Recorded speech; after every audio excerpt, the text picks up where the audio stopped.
Online காப்பீட்டு தளங்களில் ஒன்றான பாலிசி பஜார் நிறுவனம் செய்தியாளர் சந்திப்பு. கோவை நஞ்சப்ப சாலையில் உள்ள பார்க் அலன்சா தனியார் அரங்கில் ஆன்லைன் காப்பீட்டு தளங்களில் ஒன்றான பாலிசி பஜார் நிறுவனம் செய்தியாளர் சந்திப்பு நடைபெற்றது.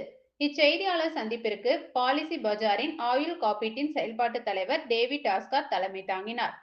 செய்தியாளர் சந்திப்பில் கூறியதாவது: தென்னிந்தியாவில் குறிப்பாக கோவை மக்கள் கல்வியறிவு மற்றும் வளர்ந்து வரும் தேவைக்கு வலுவான சந்தையாக உருவெடுத்துள்ளன.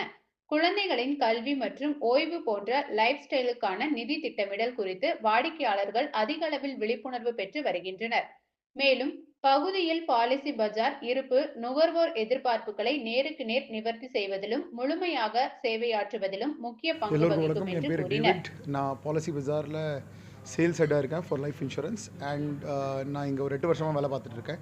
ஸோ மேஜர்லி இந்த ஈவெண்ட் பற்றி பேசினா இன்றைக்கி, ஸோ இதோட மெயின் ரீசன் இஸ் எப்படின்னா அவேர்னஸ் ஆஃப் இன்சூரன்ஸ். ஸோ நாங்கள் தமிழ்நாடு மார்க்கெட்டில் ஆல்ரெடி ஒரு 5 வருஷமாக இருக்கோம். ஃபிசிக்கலியாக ப்ரெசென்ட்டாக இருக்கோம், பட் சென்னையில் இருந்தோம்.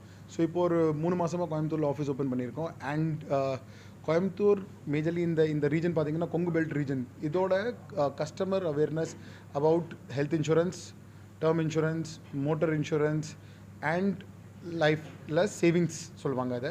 ஸோ லைஃப் இன்சூரன்ஸில் ஒரு பார்ட் இருக்குது சேவிங்ஸ். ஸோ அதுக்காக என்னென்ன அவேர்னஸ் இருக்குதோ நாங்கள் அது கஸ்டமர் கொடுத்துருக்கோம். ஸோ ஃபீல்டில் இப்போதைக்கு பார்த்திங்கன்னா ஒரு 23 பசங்க இருக்காங்க. ஸோ அதோட மேஜர்லி எக்ஸ்பேன்ஷன் பிளான் எப்படின்னா ஒரு 45 ஒரு 50 பேர் டீம் இங்கேயே இந்த ரீஜனில். ஸோ இப்போ கோயம்புத்தூர் மூலயமா நாங்கள் திருப்பூர், சேலம், இதெல்லாம் ஈரோடு இந்த ரீஜன்லாம் கவர் பண்ணிகிட்டு இருக்கோம். ஸோ இதில் மெஜாரிட்டி இதில் ப்ளே எப்படின்னா இதோடது அவேர்னஸ். ஸோ